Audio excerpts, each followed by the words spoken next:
It's almost as if a parallel season of succession is being played on a cricket field, with MS Dhoni's Chennai Super Kings playing the role of Logan Roy, often called out for being too old and past their prime, but seemingly still impregnable.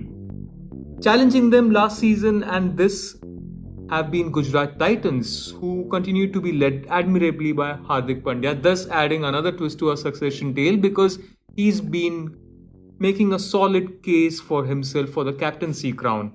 And to complete my very tedious succession analogies is Shubman Gill, because he's emerging as heir apparent to Virat Kohli and potentially world cricket's next big superstars. Welcome to Express Sports Podcast, and you're listening to Game Time with me, Mihir Vasavada. And today we'll be talking about some of the biggest storylines emerging from this season's IPL, sprinkled generously with succession doses. And Amit is, smirking and smiling and just shaking his head as I kind of drag this analogy. Amit, have I? No, I think it works. As somebody who's never seen Succession, I guess it works. Oh God. I mean, yeah. Sandip G is joining us from Kerala. And Sandip, have you seen Succession? I have. Like in sporting wise, I have seen Succession, not in any other field. Highly disappointed, yaar. Highly disappointed. अब तो Jio पे भी है तो देख लो, and we are not getting paid for this promotion, but we'll not spend time talking about this. First, Amit, to you, and and Shashank Bhargava, our producer, is just doing sigh on a chat. All right, Shashank, we'll just move on. ठीक है. Amit, another IPL season has just flown by us. मतलब every time IPL होता है, I always have this feeling कि in 3 months so many things have happened, and yet when the season ends and we look back, doesn't feel like a lot has happened. What's your take away from this It just season? flies past us in a blur, no? Like one day, you're playing the first game. There's an opening ceremony. Sometimes they have opening ceremonies in multiple cities because it catches their fancy. And next thing you know, you are already in the playoffs battle. Teams are getting knocked out left, right, center. And obviously, at the end, after everybody's been knocked out, usually you have Chennai Super Kings standing somewhere in the debris of other teams' hopes, still staking a claim for another title. How is this for consistency? In the 14 times that they've played, they've reached the playoff 12 times. They've contested the final on 9 occasions, and this is all before this season. This will be the 10th final. Correct. Right. And they've won 4 titles. I mean, after Mumbai Indians, who won 5 so far, they are the biggest, the baddest team in the IPL. At this note, we'd like to welcome Sandip G on the pod. Hi, Amit. Yeah, hi, Amit, Mihir. Sandeep, what's your take on Chennai Super Kings and their continuity, their longevity, the way they keep defying? Everybody keeps saying that this season they're too old. This season they're definitely too old. Yeah, I'm always amazed by how, they keep winning these tournaments and end up finals like 10 times with the sort of old-fashioned kind of cricketers you see. Cricketers, if you look at this Chennai, this CSK team, you won't see a out-and-out T20 specialist kind of a player. There is somebody good here, there is somebody good there. And most of them are many of them do play a lot of, all format kind of players. So look at Devon Conway. He's actually a very good T20 player as well. But, after his 100 on debut and the second test he played, he's also branded as a test match player. Rudraj Gaikwad has also done pretty well in first-class cricket. Then you have guys like even Shubham Dubey. He's not a red hot T20 property, he plays cricket here and there, that's it. There's no big name, big T20 player, big T20 freelancer, nothing like that. They make do with players picked from here and there. Kind of a motley crew, you can say. And it's not that they have spent on players, they have in the past and spent on players, even Ben Stokes, for example, or even in the past Andrew Flintoff. They have spent on big players, but the nucleus of the team, the core of the team has always been kind of rejected ones like Ajinkya Rahane, supposedly over-the-hill players like Shane Watson was when he joined CSK. That kind of players, how Dhoni and the team management gets the best out of such kind of players, it's a mystery. Sandeep, a couple of seasons ago, I think it was, during one of those COVID seasons when CSK were really spanked for fielding a team that looked very old, way past their prime, all of the players, and they did look kind of well past their sell by date. What has changed since then? Yeah, that team, they've dismantled most of, the core of that team. Like Suresh Raina is not there, Shane Watson is there, Faf du Plessis is gone to RCB. And they've picked the replacements very wisely. Like, Devon Conway was not doing great. He was also a little underrated T20 player, so they picked him. Ruturaj Gaikwad was doing pretty well in first class cricket, especially in list A cricket, was doing exceptionally well. He averages some around 60, 65 in list A cricket. So they picked that kind of players who were kind of sort of flying under the radar. And obviously, this Tushar Deshpande and Patirana. Patirana also, everybody knew that there was a Malinga clone kind of bowler, but nobody was willing to invest on him. Nobody was willing to, or for that matter, Mahish Tikshana. He has his fitness issues. He doesn't bat. He's not a spin bowling all-rounder kind of a player. So, but they picked him. A mystery spinner is a very unusual pick for CSK actually. They've never gone with this mystery bandwagon.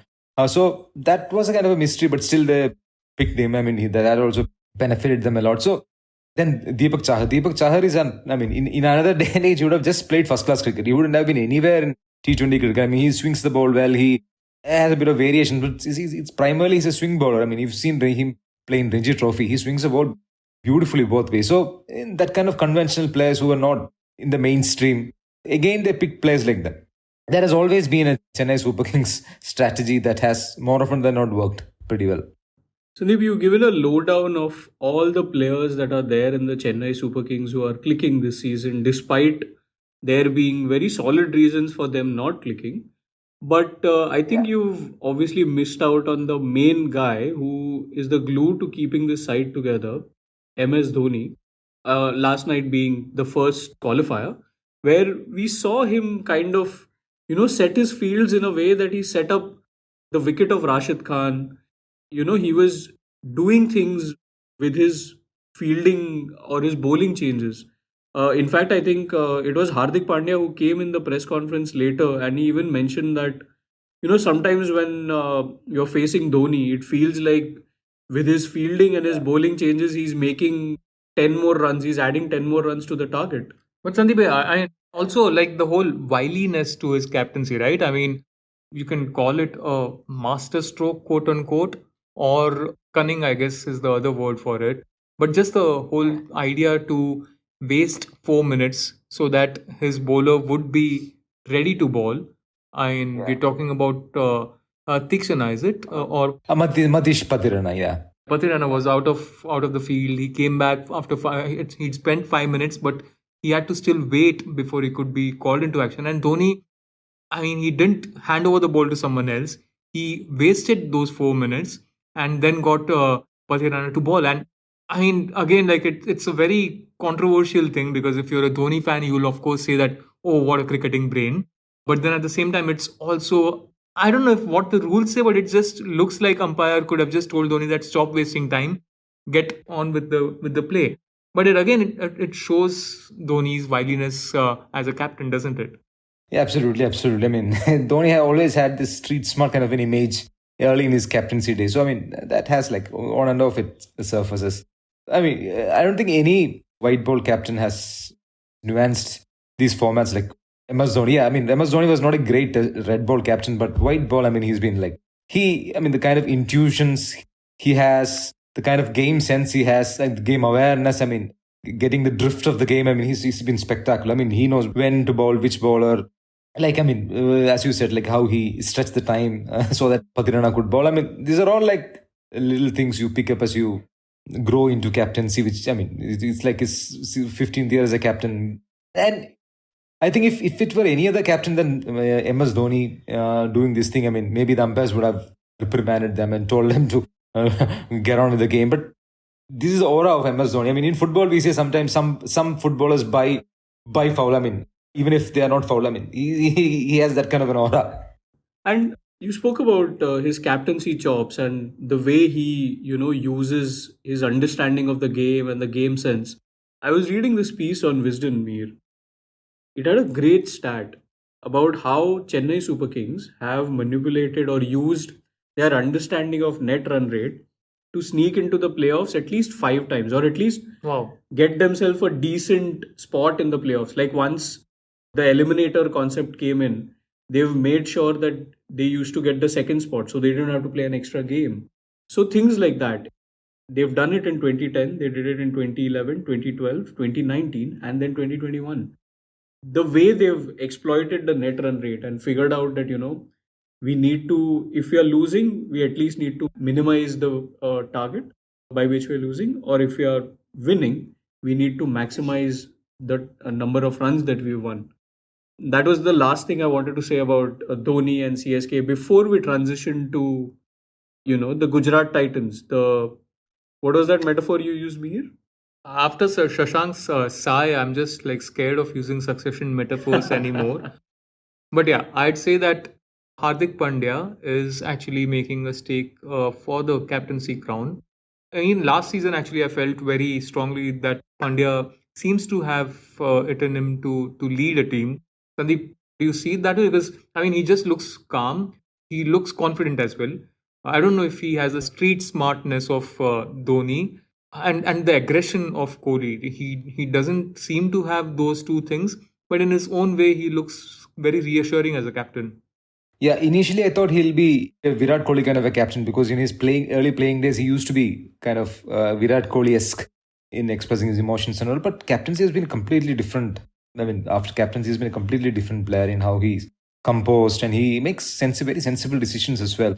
I mean, I especially like this the way he deals with young fast bowlers. Whenever they get hit, he's always beside them. Comforting them, soothing them. I mean, he's a captain who always has a laugh around with players. I mean, and he gives the kind of a stern looks at times, but generally he's a cool and composed kind of a guy. I mean, which was quite shocking when I saw him. Like, I mean, it's not the Hardik Pandya that I've seen in when he's not a captain. Like in Test matches and ODIs, he was a completely different kind of a player. So maybe this is another way of dealing with his captaincy, the burden of captaincy. But he seems to be doing pretty well.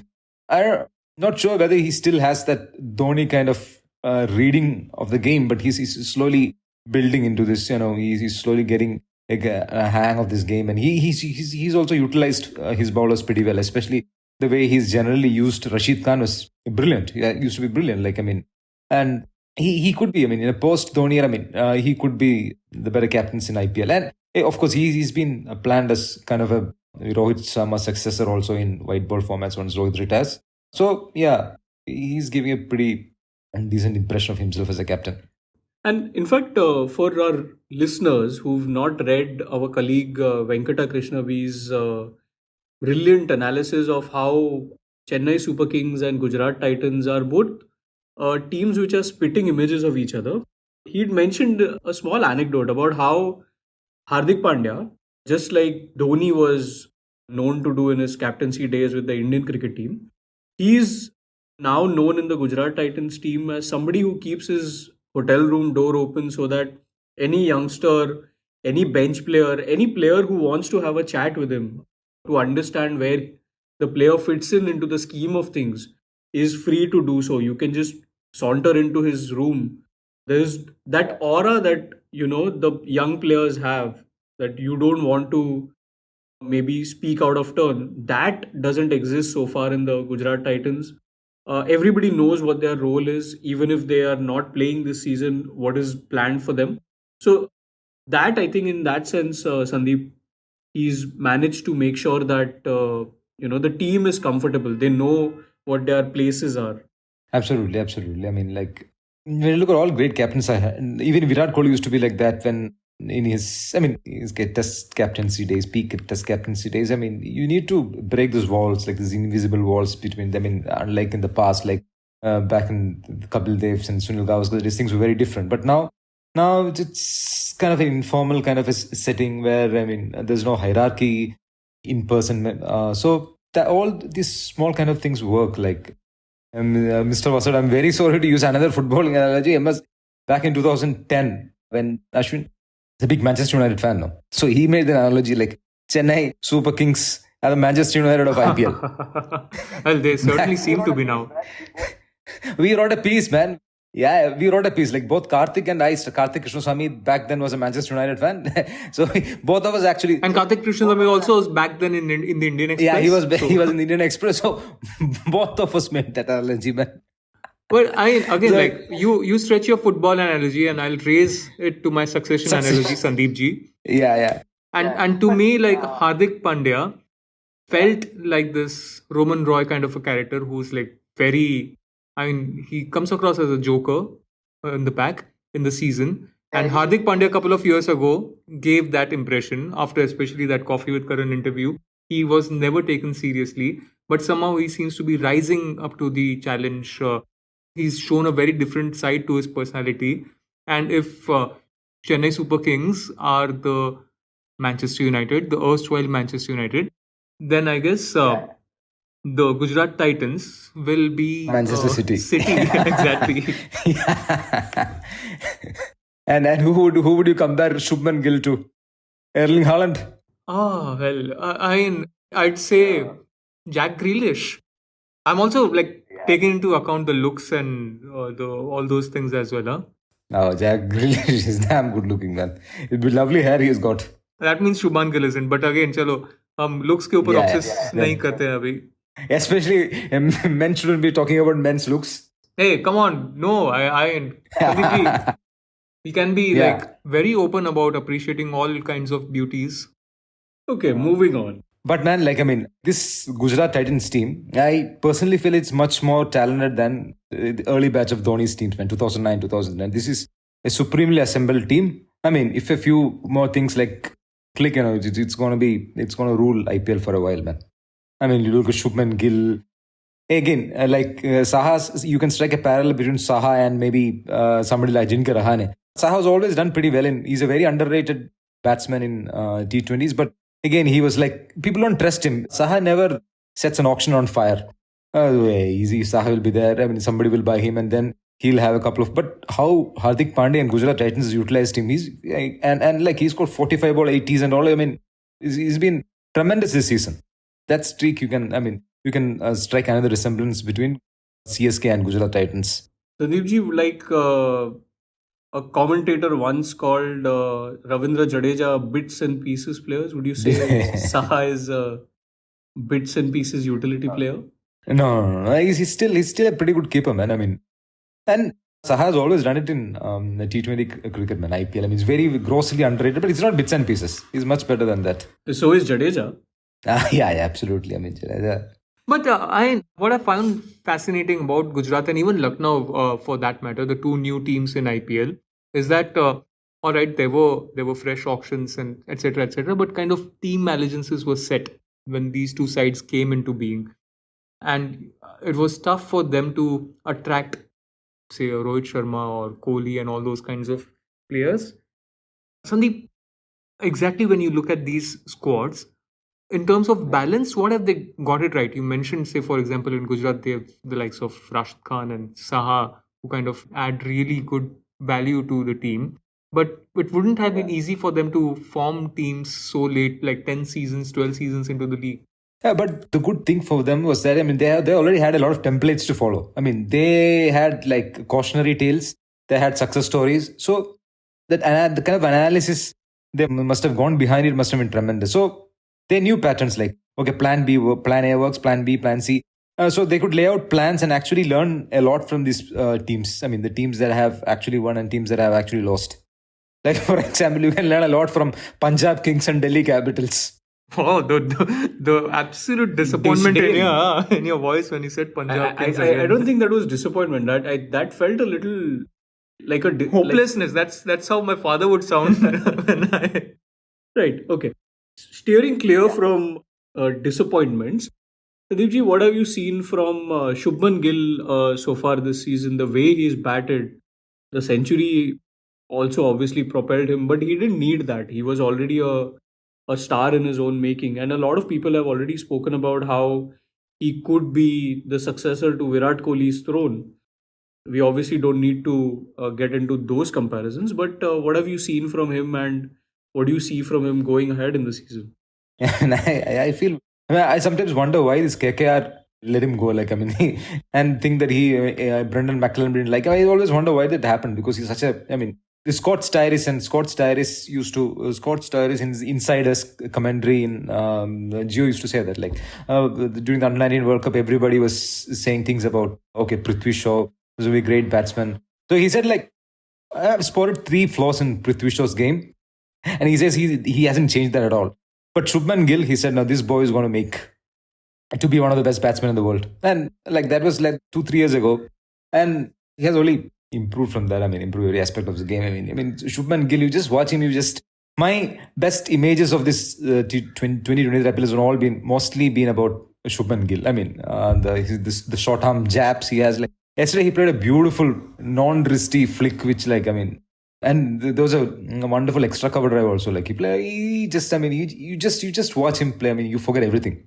The sound of the ball hitting the bat, right? When he hits it, it's something else. And of course, we've like heard say Sachin's straight drive and the connection that he made. And Kohli's cover drives, etc. But just the sound of Gill batting, that's quite extraordinary, I feel.